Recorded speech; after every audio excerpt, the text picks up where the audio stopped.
العالم الاخر جاب تلاحة للاستوديو الاخو وتفرجوا وراه الحمام. عرفتي شي حاجه سميتها الحمام؟ وراه الحمام.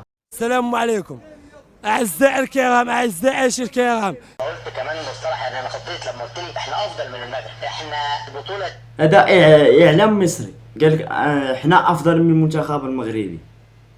لا حول ولا قوه الا بالله. تفوقنا على المنتخب المغربي اللي بيبني وبيدرس وبيخطط وبيعطي درجات من 10 سنين، احنا في اقل فتره زمنيه. ده كان تفسير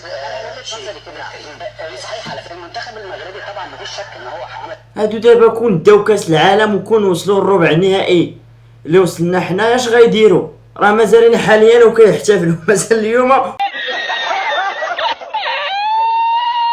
وصلوا هذا الربع النهائي ولا قدر الله وداو كاس العالم. راه غيجيو من مصر حتى المغرب وهما كيحتفلوا. لا حول ولا قوه بالله. انجازات كبيره. انت قلت كمان مصطلح انا خطيت لما قلت لي احنا افضل من المغرب، احنا البطوله دي تفوقنا على المنتخب المغربي اللي بيبني وبيدرس وبيخطط وبيعطي درجات من 10 سنين. يكون الوالدين شي واحد يقول لهاد الناس بان مصر راه تقصات في دوري سدس عشر كاس العالم، يعني بقات هي و 16 فرقه وتقصات ويعلمهم ومازال دابا كيحتفلوا. اش هاد الحماق المصري؟ ذلك بان المغرب راه تاهل من دور سدس عشر اللي تقصات منه تونس مصر، ويعني تقصى من دور ربع النهائي، يعني بقينا مع 8 ديال الفرق. وبالتالي الحديث عن اي مقارنه غير جائز. امتى المقارنه تكون؟ النهار اللي حنا وياكم نتقصاو من نفس الدور، انذاك ممكن انه نقارنوا.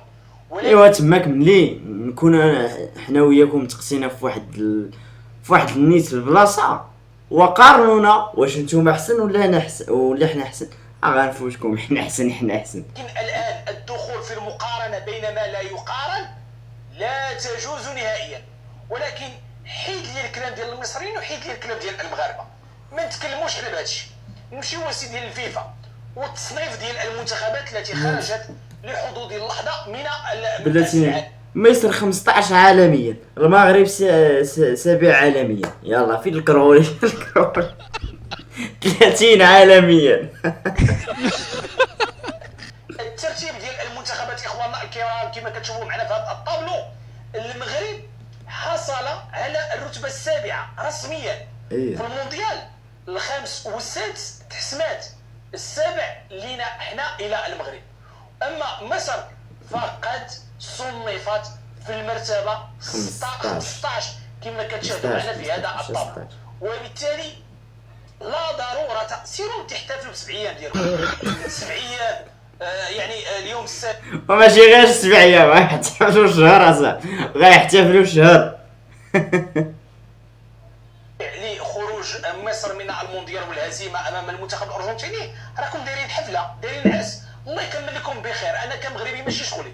احتفلوا بال7 ايام واحتفلوا بال40 يوم واحتفلوا بالعام، شغلكم هذاك، غير ما تبقاوش تجبدوا في المغرب. احنا اليوم تكلمنا معكم بلغه الاحترام وبلغه الارقام، وبالتالي ما بغيناش نقصوا منكم.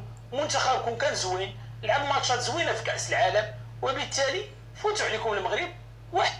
هضره معقوله، هضره معقوله قالها هاد السيد هذا، قالها هضره معقوله.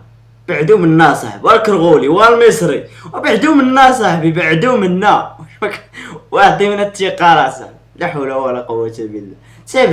تابعينا المقارنه. المغرب دار المغرب وسوقهم يدير ولا ما يديرش. واحد الجزائري طلعت معاه في اللايف البارح في تيك توك.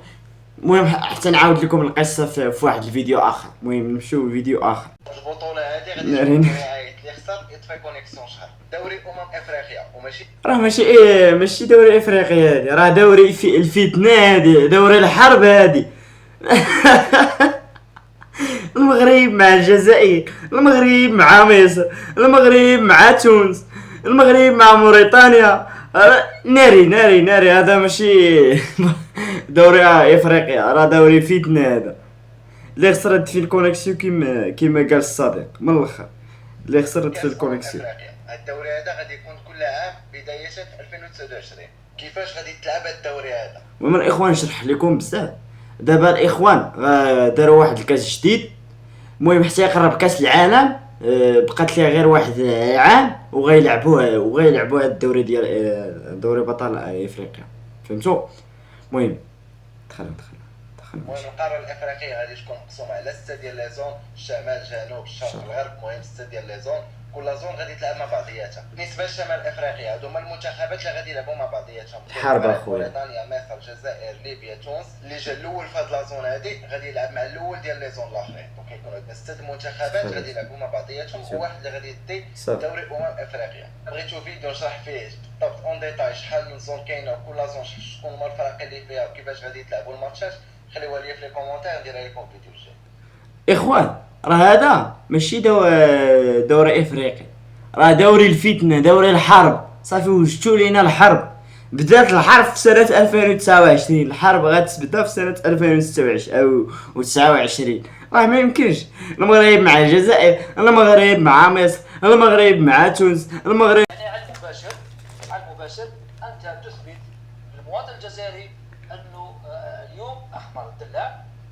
تخيلوا معايا الاخوان جاب دلاح البلاطو فاش كيديروا الاخبار وجابوا الاستوديو، لا حول ولا قوه بالله. هذا الاعلام الجزائري، هذا الاعلام الكرغولي جاب الدلاح، لا حول ولا قوه بالله. تسمعوا انا جبتها اليوم من عند اسمه الحقل اللي رحت له الفلاح اللي حتى تثبت باش يثبت باللي دلاح راه بصحه جيده كيستهلك، باش الناس بقاو يشريوه.